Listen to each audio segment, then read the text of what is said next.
Tiniyak ng Office of the Ombudsman ang seguridad ni resign ako Bicol Representative Saldico. Oras na bumalik ito ng bansa. Kumpiyansa rin sila na may babalik nila si Ko para harapin ang mga akusasyon kaugnay sa maanumalyang flood control project. Si Isaiah Mirafuentes sa detalye.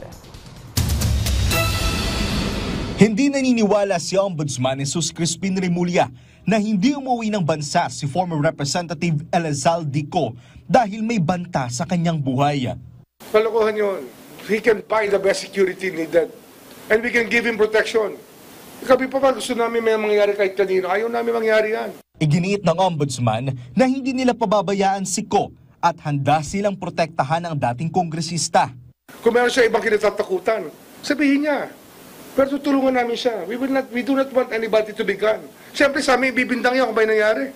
Di ba? Kanino pa ibibintang yan? Nangako rin si Remulla na kahit pa ang pagsusuot ng body-worn cameras ay gagawin nila para masigurong protektado si Ko.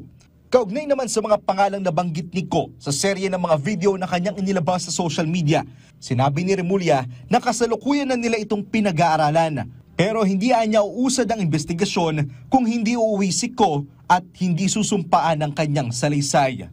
Yes. I think that we have to look at those names. Pero he has to come home and swear by the contents of his affidavit. Di ba? Kasi he's also being accused of a crime. Pagka na-set off ang alarm bell, we start looking at the people already. Kasi kahit sino pa yan, pagka may allegation, titingnan na natin yung possibility. Gate ni Remulla, hindi niya kapanipaniwala ang ligasyon ni Ko kay Pangulong Ferdinand Bongbong Marcos Jr. dahil illogical raw ito. Pero aminado siyang nag-insert ng budget si Ko at nasaksihan niya raw ito mismo. Ako, nakita ko mismo yun eh. Ginawa niya sa amin yun sa DOJ.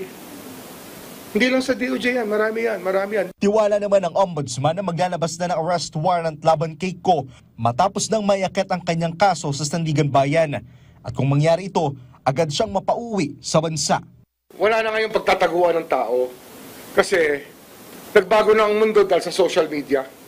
Kahit saan ka magtago ngayon, ang tao involved na sa social media, pag kinuyog mo sa social media yung tao in the place where he is, alam mo na yung intelligence report na kung nasaan siya, ang crowdsourcing na yan. Samantala, nangako ang Ombudsman na may mga malalaking pangalan ng makakasuhan sa mga susunod na linggo, kabilang na ang ilang mga senador. Siyam na reklamo na ang kasalukuyang sumasa ilalim sa preliminary investigation at inaasang sa susunod na linggo ay masasampahan na rin ng kaso ang mga diskaya. Isaiah Mirafuentes para sa Pambansang TV sa Bagong Pilipinas.